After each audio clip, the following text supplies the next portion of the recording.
Good evening and thank you for joining us. More details are coming to light about that fatal plane crash north of Nakina.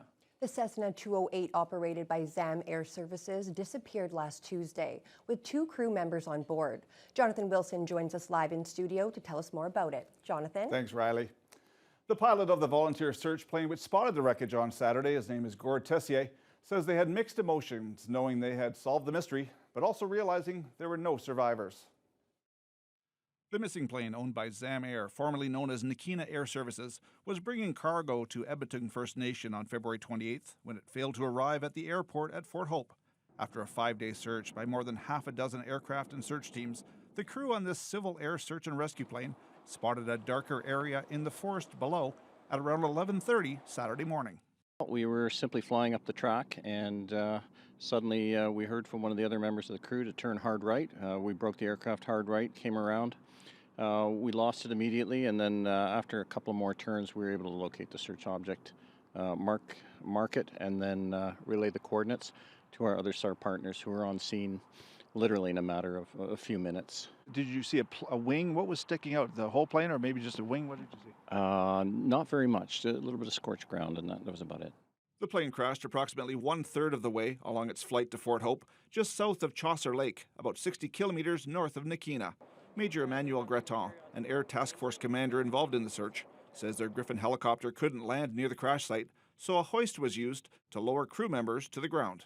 So we inserted the 2 search and rescue technicians, and unfortunately when they arrived on scene, both occupants were found without vital signs. And when we come upon a crash scene and there are no survivors, it's not good. We're glad maybe we can bring closure to the family, but at the same time, it's tough. It's tough for everybody. Greton says the families of the 2 deceased crew members were notified soon after. The identities have not been released, but sources indicate the 2 men were from the Thunder Bay area. The rescue effort was hampered by the densely forested terrain, the large search area, and the lack of an emergency transmitter signal from the plane. The search involved 2 Hercules aircraft, helicopters from the Air Force, Coast Guard, OPP, and MNR, and 2 civilian search planes operated by Casera. Members from Edmonton First Nation also helped search for the crash site using snowmobiles. I really appreciate everyone's efforts. It was definitely a big team that coordinated this event, and we're really happy with all the support we received from the local community and all the different resources. The OPP are now in charge of transporting the victims from the crash site, and the Transportation Safety Board is sending investigators to the scene to try to determine the cause. Jonathan Wilson, TBT News. Indoor turf facility options will once again be discussed at tonight's City Council meeting. It features a report from administration outlining the initial findings regarding Soccer Northwest's proposal for a facility next to the community auditorium. Administration's report found the price tag would be between $23.8 and $25.8 million. That's a noticeable jump over Soccer Northwest's original estimate of less than $20 million. Also on the agenda is a response to a request for the city to create a top 25 infrastructure funding priority list. It was brought forward by Councillor Trevor Gertuga, who believes this will help the city secure future funding. It's something that the ministers will ask for, and the provincial and federal government, they'll ask, say, what are your priorities? Give us your top 3 priorities, and we have this funding envelope or this funding envelope. I know that there's a $400 million waterfront trail fund that we haven't accessed because we haven't had, that hasn't been our priority, right? The infrastructure priority list would include projects in tech, fleet, facilities, roads, bridges, and trails. Suspended Nan Grand Chief Derek Fox has brought a $200,000 lawsuit against Onigaming First Nation Chief Jeffrey Kopanos.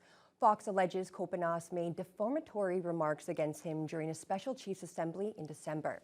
According to the statement of claim, Kopanos referenced allegations that Fox used to physically abuse a Treaty 3 female chief, and he also mentioned another woman asking Fox to stop harassing her via text. Fox categorically denies the allegations, which he says will cause him to suffer continued damage to his reputation. The lawsuit was filed in mid-January, 5 weeks before Nan suspended Fox, while an internal investigation is conducted into alleged code of conduct violations. Fox issued a statement last week saying he's been, quote, wrongfully and possibly defamed by statements that are untrue. He also called for a new NAN election to be held in the next 60 to 90 days. Fox has confirmed he would run again for Grand Chief.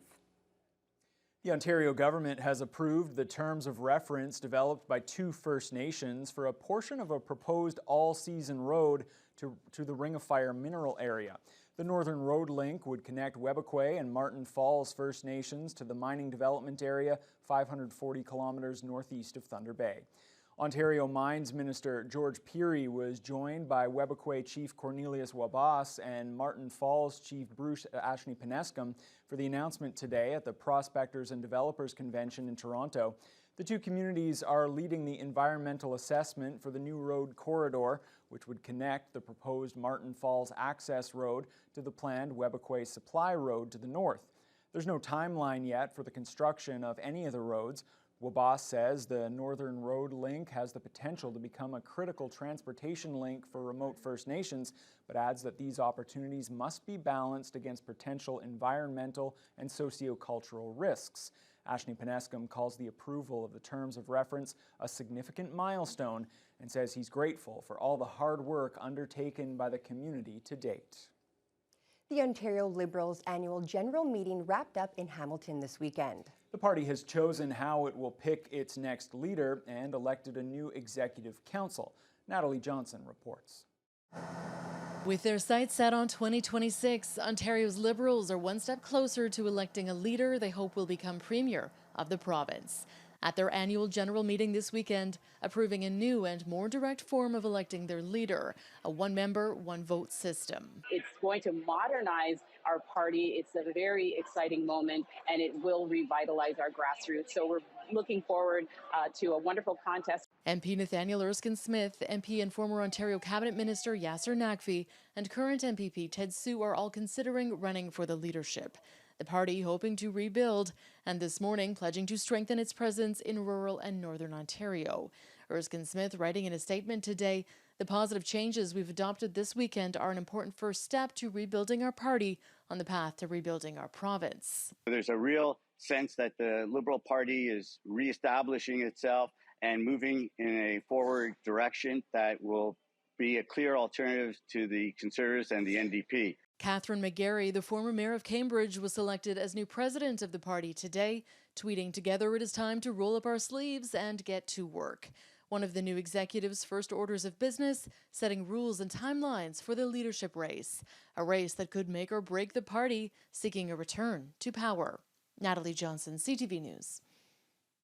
WestJet has announced major changes for its Thunder Bay service. The airline is expanding flights between our city and Winnipeg, but also cutting direct flights to Toronto starting in May. The airline's revamped schedule will increase to 13 flights per week from Winnipeg, up to just 7 during the peak summer travel period last year. However, at the beginning of May, passengers hoping to fly WestJet between Thunder Bay and Toronto won't be able to do so directly and will have to travel to Winnipeg first. WestJet Vice President John Weatherhill says the new schedule across the route network reflects the company's strengthened commitment to providing seamless domestic and trans-border connectivity for passengers. However, WestJet has not provided an explanation on why it's cutting direct flights to Toronto. Air Canada, Porter, and Flair Airlines continue to provide direct service to the provincial capital. Nipigon's annual ice climbing event celebrated its 37th consecutive year this weekend. Ice Fest, which is entirely volunteer-run, welcomed members of the public who wanted to try it out.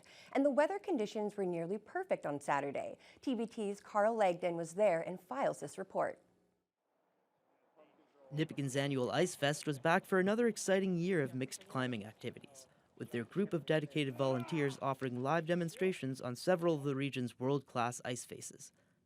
With ice climbing seeing a recent surge of interest in the Great Lakes region, and Nipigon's Ice Fest holding the title of Canada's longest-running event of its kind, organizers were well prepared to welcome the public back for their 37th edition. The president of the event, Eric Fishman, with outdoor thrills and skills, and other expert guides, were on site to offer advice and supervision, which Fishman says is essential to make the event enjoyable for climbers of all skill levels. Actually, the Nipigon Ice Fest has always been run by volunteers.